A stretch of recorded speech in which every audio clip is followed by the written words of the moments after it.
사고 여러분, 한 정치인이 스스로 내세운 공약을 안 지키고 계속해서 미루기만 한다면 과연 국민들의 신뢰가 유지될 수 있을까요? 국회의원에게 권리를 위임하는 믿음과 신뢰, 그 기반은 국회의 성실한 업무 이행과 법안 처리가 되어야 할 것입니다. 당장 우리 사회를 더 낫게 만들 수 있음에도 통과되지 못하고 국회에서 밀려있는 계류 법안들을 발굴하는 코너 구해줘 법즈. 현재 촬영 시간 기준 계류 중인 법안은 총 16,911건입니다. 촬영 이후 처음으로 줄어든 숫자이네요. 네. 이번 구해줘 법즈는 이제 MC신 이제 종현 선배는 안 계시고 저희 두 명이서 진행을 하게 됐습니다. 네, 코너 진행 방식은 다음과 같습니다.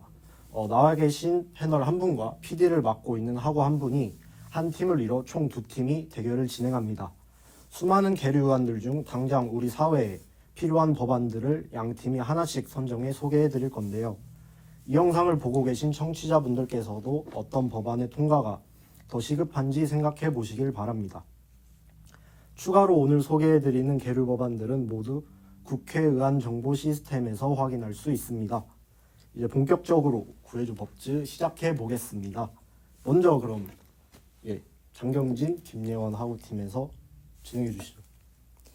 네, 저와 예원 PD님은 오늘 학교폭력 예방 및 대책에 관한 법률 일부 개정 법률안을 가지고 왔는데요. 김영우 의원 등 14인이 발의한 의안입니다. 현재 학교폭력대책심의위원회의 가해 학생과 피해 학생에 대한 조치 등 학교폭력 관련 자료는 시도교육청 또 교육지원청 및 해당 학교에서 관리를 하고 있습니다. 그런데 학교폭력 관련 자료들을 체계적으로 수집하여 데이터베이스를 구축하고 운영하면 학교폭력의 유형, 발생 장소, 가해자와 피해자 등의 정보를 분석할 수 있고 또 그 분석을 통해 학교폭력의 원인을 파악하고 효과적인 예방 대책을 마련할 수 있기 때문에 학교와 교육지원청 등이 학교폭력에 보다 효과적으로 대응할 수 있을 것이라는 의견이 제기되고 있습니다. 이에 교육부 장관과 교육감이 학교폭력 관련 자료에 대한 데이터베이스를 구축하고 운영할 수 있도록 함으로써 좀 더 큰 범위에서 학교폭력 데이터를 관리하고 또 효과적인 학교폭력 예방 및 대응 기반을 마련하고자 하는 법안입니다. 자, 그러면 이에 맞설 홍역재 하고의 법안 어떤 게 준비되어 있나요? 이번엔 이제 반주희 선배님이 이제 인턴으로 가셔서 저 혼자 준비를 해봤는데요. 저는 이제 농어촌 등 보건 의료를 위한 특별조치법 일부 개정 법률안을 갖고 왔습니다. 이게 의료법은 이제 원칙적으로 의료인이 그 의료기관 내에서 의료업을 하도록 규정하고 있고 의료인과 환자 간 비대면 진료에 대하여 이제 명확하게 규정을 하고 있지 않은데 농어촌 등 이제 보건 의료 취약 지역 주민 등의 경우 의료기관과 거리가 멀고 이동상의 제약이 있어 의료의 사각지대에 놓여 있는 경우가 많아가지고 이제 보건의료 취약지역 주민 등에 대한 비대면 진료를 허용할 필요가 있다는 지적이 있습니다. 그래가지고 이제 공중보건의사가 보건의료 취약지역의 주민 등에 대하여 비대면 진료를 할 수 있도록 함으로써 보건의료 취약지역 주민 등의 의료 접근성을 제고하려는 것입니다.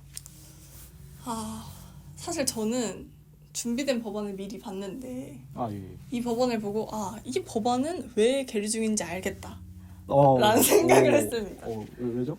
왜 그러냐? 지금 이 법안이 말하는 것이 보건의료 취약 지역의 주민에게 비대면 진료를 확대하자라는 얘기입니다. 예, 그렇죠. 혹시 보건의료 취약 지역에 어떤 지역이 있을 거라고 생각하십니까? 약간 규모가 작은 이제 섬. 그쵸. 섬이나 아니면 농촌, 어촌 이런 데가 있을 텐데 그런 곳에 가장 많이 거주하는 인구가 어떤 인구일 거라고 생각하십니까? 노년층. 그쵸. 아무래도 노년층이 많고 그런 분들이 비대면 진료 잘 받으실 수 있을 거라고 생각하시는 겁니까? 그거야 이제 차차 이제 교육을 받으시면. 그쵸. 교육을 받으시면 되겠지만 그럼 교육을 하는데도 보건의료도 취약 지역인데 그럼 정보 인프라에는 얼마나 더 취약한 지역이겠습니까? 그렇죠. 그러면 보건의료를 늘리자고 정보 관련 인프라도 또 확충을 해야 되고 그게 무슨 배보다 배꼽이 더 큰 그런 제안은 저는 받아들일 수 없습니다. 근데 뭐 배보다 배꼽이 큰 것 같지는 않고 이게 약간 그래도 이게 어쨌든 비대면 진료라는 게 그러니까 예를 들어서 얘가 아니에요. 사실 이게 18년도 기준으로 이제 병원이 없는 이제 사람 사는 섬이 이제 50%가 절반 이상이 넘어가거든요. 그럼 이런 데에서 만약에 막 아파요. 아파서 이제 막 병원을 가고 싶은데 어떻게 해요? 오히려 방문 의료를 늘려야 한다라고 저는 보는 편인데요. 특히 여기서 보시면 예, 예. 공중보건 의사가 간다라고 되어 있거든요. 그렇다는 것은 이들은 좀 뭔가 너무나 사익을 추구하는 그런 의사들은 아닙니다. 뭐 보건소나 이런 걸 네. 말하는 거겠죠. 그런 분들은 오히려 방문을 해서 그분들을 직접 살펴보고 네. 약을 처방해서 드리는 게 맞지. 그 사람들이 비대면으로 그걸 진료를 한다라는 것은 저는 현실적으로 너무 불가능하다고 보고 또 문제도 있다고 생각합니다. 어떤 문제예요? 자, 저희 할머니는 예. 약을 하루에 한 끼를 먹고 나서 먹는 약의 종류가 한 6가지, 7가지가 되십니다. 예. 나이가 좀 많이 드셨고 아무래도 노인분들은 약을 많이 드시는데 그렇죠. 그거 아십니까? 노인분들은 조금 아프면 약을 먹어야 됩니다. 예. 그리고 약은 많이 먹으면 좋은 줄 아십니다. 예. 모든 노인이 그렇진 않겠지만 네. 대체로 아무래도 좀 그런 경우가 많습니다. 그런데 그분들이 비대면 진료로 약을 받을 수 있으면 어떻게 되겠습니까? 그냥 살짝만 뭔가 안 좋아도 예. 비대면 진료도 약을 받게 되고 그러면 약에 오용을 할 수가 있겠죠. 왜냐면 그분들은 이제 적당한 약의 그런 것들을 알지 못하시지 않습니까? 그렇죠. 그러니까 의료인이 가서 직접 설명을 해드리고 이런 거는 이렇게 복용을 해야 한다라는 적법한 이런 방법들을 알려드리고 이런 식으로 해야 그분들이 이제 오용하는 것을 막을 수 있다. 그런데 비대면 진료를 하면 그렇지 못하다. 그렇지 못한 건 아닌데 아닌 게 왜냐하면 이제 사실 이제 이 비대면 진료라는 시스템 자체를 이제 코로나 때 이제 일시적으로 시행한 적이 있습니다. 이때 사실 결과로서 이제 이렇다 할 문제점이 사실 드러나지 않아서 지금도 비대면 진료를 계속 이어나가자라는 입장이 있는 거고 병원이 없는 섬들 같은 경우에는 이제 헬기로 이렇게 왔다 갔다 하기도 하고 만약에 말씀해주신 대로 만약에 대면 진료로 이제 의사들이 직접 와서 한다고 하면 사실 이게 의사의 수가 됐다 많은 것도 아니고 사실 조금만 하면 아프시다고 하는데 그럴 땐 오히려 비대면 진료가 좀 더 효율적인 방법이지 않을까라고 생각을 하고요. 이제 제 법안이 아니고 선배님 법안으로 넘어가면 사실 아까 그 법안이 비슷한 법안이 이미 있어요. 이게 뭐냐 하면 학교 폭력 예방 및 대책에 관한 법률에 있는 건데 이게 대충 어떤 내용이냐면 이제 기존에 그분들은 아니고 학교장이 학교 폭력의 발생 현황 및 이제 처리에 관한 사항을 보유 및 관리하여 매년 1회 이상 공시하고 이를 교육감한테 제출해야 한다는 법안이 있습니다. 그리고 교육부 장관의 경우에는 관련 자료를 요구하여 조회할 수도 있고요. 또한 교육부 장관 및 교육감이 그 자료들을 수집하고 이것을 뭐 자료를 연계하거나 가공할 수도 있는 법안이 이미 존재를 합니다. 근데 이게 또 그 법안을 처리를 굳이? 라는 생각이 드는 거죠. 이미 할 수 있으니까. 저도 그런 법안이 있다는 것은 알고 있었는데 네. 이제 문제는 말씀해주신 대로 어쨌든 관리의 주체가 학교장 아니면 시도교육청 이런 곳입니다. 그런데 사실 전국적으로 학교폭력 예방 교육 같은 것들이 시행이 되고 있는데 그런 거에 총책임자 누굽니까? 바로 교육부 장관과 교육감입니다. 그런데 이런 사람들이 그런 교육이나 이런 걸 설계할 때 데이터베이스가 있어서 설계하는 것과 아니면 필요할 때마다 한두 개씩 꼬작꼬작 가져와서 설계를 하는 것과는 큰 차이가 있다라고 보는 것이죠.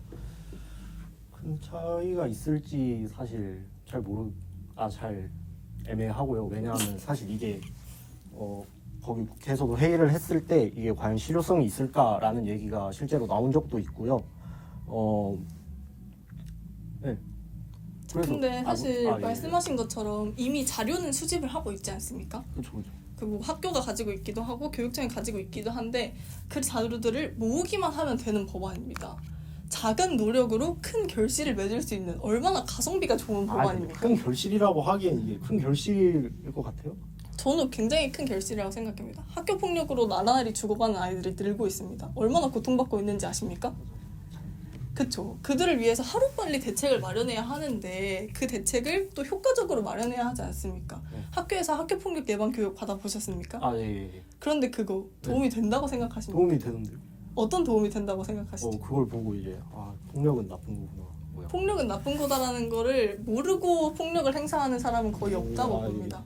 하지만 그게 얼마나 더 큰 고통을 줄 수 있는지 이런 것들을 알려야 하고 실질적으로 왜 학교 폭력이 발생하는지 사실 보시면 폭력은 나쁜 거다라고 교육을 하는데 제가 말씀드린 것처럼 폭력이 나쁜 걸 몰라서 그러지 않거든요. 그러면 어떤 이유가 있을까?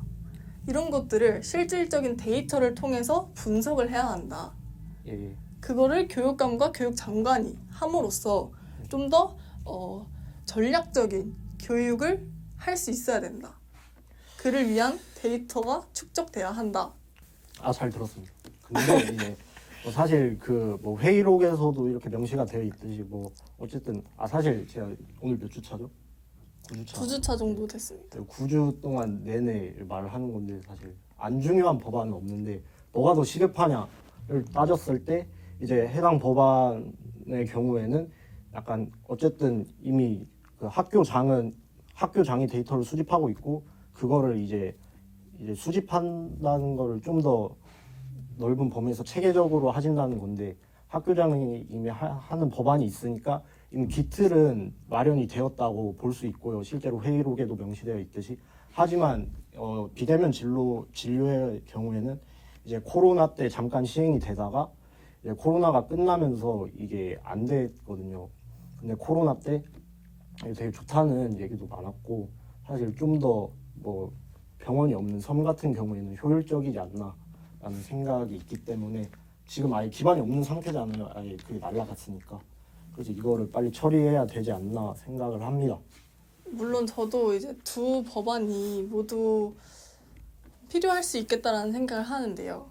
당연히 저희가 지금까지 다뤄왔던 계류 법안들이 다 통과되어야 하는 법안이었는데 이번에 혁재학우께서 가져오신 법안에는 너무 우려되는 지점들이 많다라는 점들을 다시 한번 말씀드리고 싶습니다. 사실 제 법안의 경우 급하다고 생각하지 않으실 수 있습니다. 왜냐면 데이터가 있긴 있으니까요. 그렇죠. 그래서 급하다고 생각하시지 않을 수 있는데 그거는 필요하지만 급하지 않은 것이고 제가 지금 혁재학우께서 가져오신 법안은 필요한가에 대한 의문을 제기해야 하는 과연 이 법안이 통과됐을 때 정말 국민들의 삶을 더 나아지게 할 수 있는가에 대한 의문을 제기해야 하는 지점에 있는 법안이기 때문에 저는 당연히 지금 제가 가져온 법안이 통과되어야 하는 것이 맞지 않나 라고 생각을 합니다.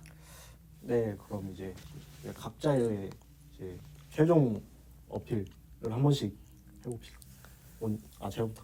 네, 먼저 하시죠.